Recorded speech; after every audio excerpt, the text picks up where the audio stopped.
आप देख रहे हैं इंडिया टाउन न्यूज, भारत की बात।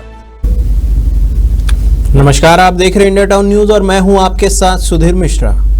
स्वागत है आपका हमारे खास बुलेटिन राजधानी सरकारधानी में, जहां हम आपको छत्तीसगढ़ की महत्वपूर्ण खबरों से रूबरू कराएंगे।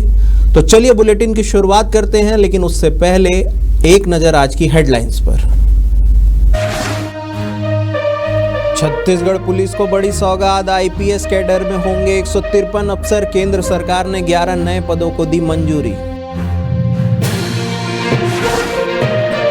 पीएम मोदी की अध्यक्षता में नीति आयोग की बैठक, मुख्यमंत्री बनने के बाद पहली बार शामिल होंगे सीएम साय। विकसित भारत के लिए विकसित राज्य बैठक की थीम। मेकाहारा अस्पताल में बड़ा हादसा टला, आधी रात फर्स्ट फ्लोर में लगी आग, मची अफरा तफरी। जवानों के बीच पहुंचे सीएम विष्णुदेव साय, गश्त के लिए 50 बाइक को दी हरी झंडी दिखाकर रवाना किया। 6 हितग्राहियों को आवास की चाबी भेंट। सरकार इस बार खरीद सकती है 160 टन मीट्रिक टन धान। उप मंत्रिमंडल समिति की बैठक के लिए लिए गए कई अहम फैसले। उपज और सर्वाधिक मूल्य देने वाला राज्य छत्तीसगढ़। अब खबरें विस्तार से। छत्तीसगढ़ की पुलिस व्यवस्था और मजबूती देने की दिशा में एक बड़ा कदम उठाया गया है। दरअसल केंद्र सरकार ने प्रदेश के लिए आवंटित आईपीएस की संख्या में बढ़ोतरी की है। अब छत्तीसगढ़ के आईपीएस का नया कैडर 153 अफसरों का होगा। आपको बता दें कि पहले संख्या 142 थी। नए कैडर में आधुनिक अपराधों से निपटने के लिए साइबर क्राइम और राज्य जांच एजेंसी SIA जैसे महत्वपूर्ण विभागों के लिए पद शामिल किए गए हैं। इस फैसले की अधिसूचना भारत के राजपत्र में भी प्रकाशित कर दी गई है, जिससे यह अब औपचारिक रूप से लागू हो गया है। पीएम मोदी की अध्यक्षता में नीति आयोग की गवर्निंग काउंसिलिंग की मीटिंग होने जा रही है। यह बैठक बेहद अहम और खास मानी जा रही है। बता दें कि मुख्यमंत्री बनने के बाद विष्णुदेव साय पहली बार नीति आयोग की बैठक में शामिल होंगे। केंद्रीय गृह मंत्री अमित शाह और वित्त मंत्री निर्मला सीतारमण भी इस बैठक में भाग लेंगी। वहीं एनडीए शासित राज्यों के सीएम और डिप्टी सीएम की कल एक और बैठक होगी, जिसमें सीएम साय समेत डिप्टी सीएम अरुण साव और विजय शर्मा शामिल होंगे। बता दें कि बैठक की थीम विकसित भारत के लिए विकसित राज्य रखा गया है। इस बैठक के सभी राज्यों और केंद्र शासित प्रदेशों के सीएम शामिल होंगे। केंद्रीय मंत्री और नीति आयोग के उपाध्यक्ष, सदस्य और सीईओ शामिल भी होंगे। पीएम मोदी मुख्यमंत्रियों को संबोधित करेंगे। बैठक में विकसित भारत के लिए विकसित राज्य एजेंडे, केंद्र और राज्य सरकारों के बीच बेहतर समन्वय को लेकर भी चर्चा होगी। केंद्र सरकार राज्यों और केंद्र शासित प्रदेशों को देश के सामने मौजूदा विकास की चुनौतियों के बारे में बताएगी। इसके अलावा भारत को एक विकसित राष्ट्र बनाने के लिए राज्य किस तरह आधारशिला बना सकते हैं, यह भी बताया जाएगा। छत्तीसगढ़ के सबसे बड़े सरकारी अस्पताल मेकाहारा में आधी रात को आग लग गई। बताया जा रहा है कि यह आग हॉस्पिटल के फर्स्ट फ्लोर कमरा नंबर 152 में बने क्लिनिकल पैथोलॉजी में लगी, जिससे अफरा तफरी मच गई थी। हालांकि दमकल कर्मियों ने समय रहते आग पर काबू पाया। आग लगने का कारण फिलहाल अज्ञात बताया जा रहा है। मामले की सूचना मिलते ही अस्पताल अधीक्षक और सीनियर डॉक्टर समेत पुलिस के आला अधिकारी अस्पताल पहुंचे। मौदापारा थाना इलाके में यह पूरा मामला है। बासिंग सुरक्षा कैंप में आयोजित कार्यक्रम में मुख्यमंत्री विष्णुदेव साय ने सुरक्षा बलों को गश्त करने के लिए 50 बाइक को जवानों के साथ हरी झंडी दिखाकर रवाना किया। मुख्यमंत्री विष्णुदेव साय ने आदिवासी विकास विभाग द्वारा ओरछा में 250 सीटर बालक छात्रावास भवन निर्माण और वाटर सप्लाई के साथ विद्युतीकरण कार्य के लिए 8 करोड़ 1 लाख की लागत की विकास कार्य का लोकार्पण किया। कार्यक्रम में मुख्यमंत्री साय ने प्रधानमंत्री आवास योजना के तहत 6 हितग्राहियों को आवास की चाबी, स्वीकृति आदेश, प्रथम किस्त की राशि प्रदान किया। इसके अलावा मनरेगा के तहत आवास हितग्राहियों को नगद राशि का भुगतान किया। साथ ही मुख्यमंत्री ने नोनी सशक्तिकरण सहायता योजना और मिनी माता महतारी जतन योजना के एक 20,000 चेक भी वितरित किए। छत्तीसगढ़ सरकार आगामी धान खरीदी सीजन के लिए 160 लाख मीट्रिक टन धान खरीदने का लक्ष्य तय कर सकती है। इसे लेकर नवा रायपुर महानदी भवन मंत्रालय में उप मंत्रिमंडलीय समिति की अहम बैठक हुई, जिसमें धान खरीदी, उठाव और व्यापारियों को भुगतान को लेकर निर्णय लिए गए। उप मंत्रिमंडल समिति की बैठक को लेकर मंत्री टंकराम वर्मा ने बताया कि धान खरीदी, धान का उठाव और व्यापारियों के भुगतान को लेकर निर्णय लिया गया है। धान उठाव करने वाले व्यापारियों का प्रस्ताव मिला था। वर्तमान में 33 लाख मीट्रिक टन जो धान बचा हुआ है, उसमें से व्यापारियों का जो पुराना भुगतान बकाया है, उसके प्रस्ताव अनुसार बकाया राशि के एवज में उन्हें धान दिया जाएगा।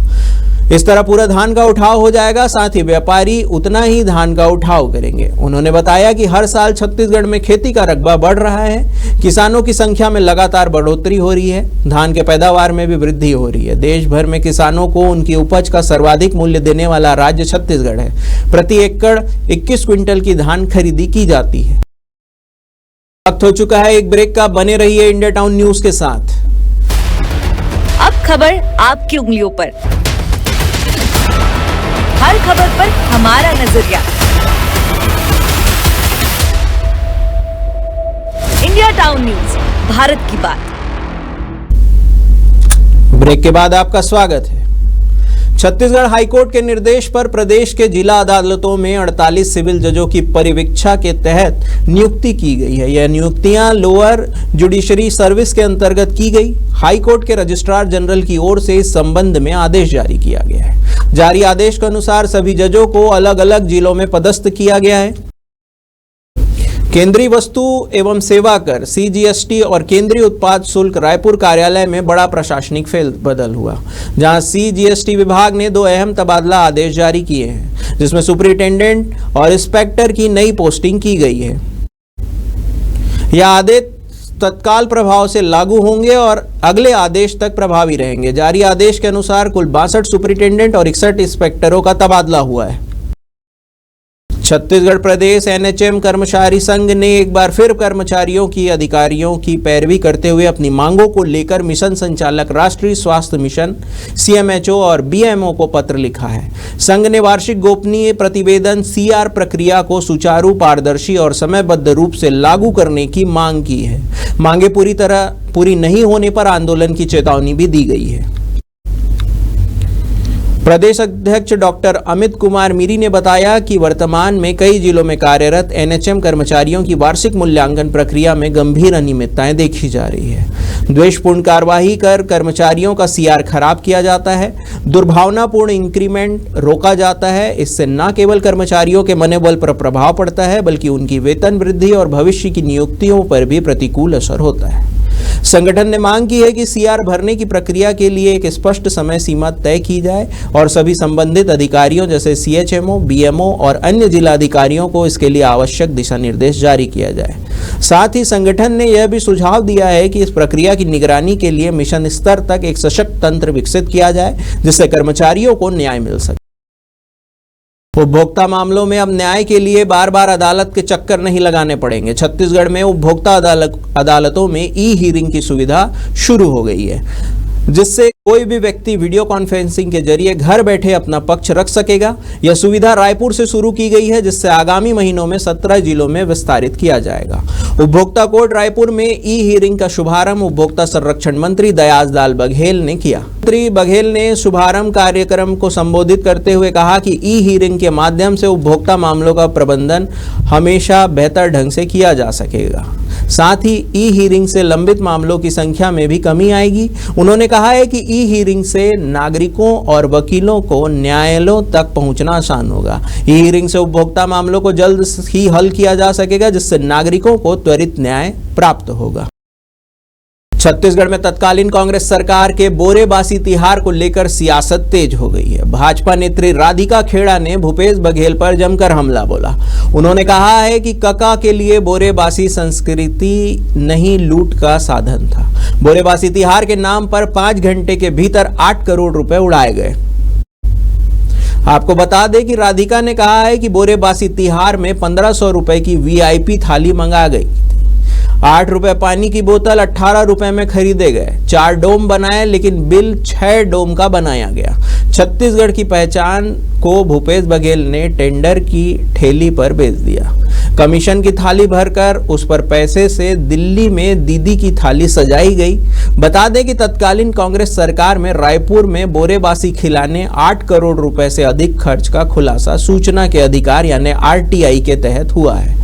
दस्तावेजों के अनुसार पूर्ववर्ती कांग्रेस सरकार ने 1 मई यानी श्रमिक दिवस के मौके पर छत्तीसगढ़ खान पान को बढ़ावा देने बोरेबासी खिलाने का प्रावधान किया था। इसके लिए तत्कालीन सरकार की ओर से प्रदेश भर में बोरेबासी और श्रमिक दिवस की कई कार्यक्रम आयोजित किए गए थे। आरटीआई कार्यकर्ता आशीष सोनी ने इस मामले में आरोप लगाया है कि इसमें बड़े पैमाने पर भ्रष्टाचार हुआ है। चहेती इवेंट कंपनी को बिना निविदा काम दिया गया था। कक्का के लिए बोरेबासी संस्कृति नहीं, लूट का साधन था।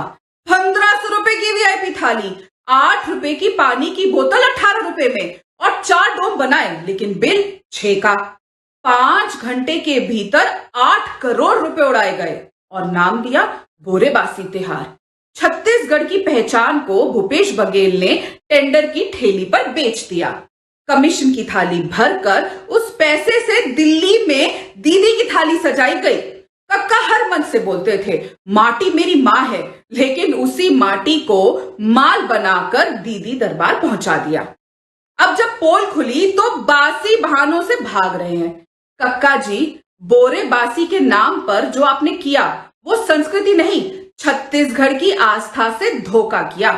कुर्सी बचाने के चक्कर में, दीदी की थाली सजाने के चक्कर में आपने छत्तीसगढ़ महतारी को ही ठग लिया। हमारे खास बुलेटिन राजधानी सरकार धानी में फिलहाल इतना ही। तमाम खबरों के लिए बने रहिए इंडिया टाउन न्यूज के साथ। नमस्कार। आप देख रहे हैं इंडिया टाउन न्यूज, भारत की बात।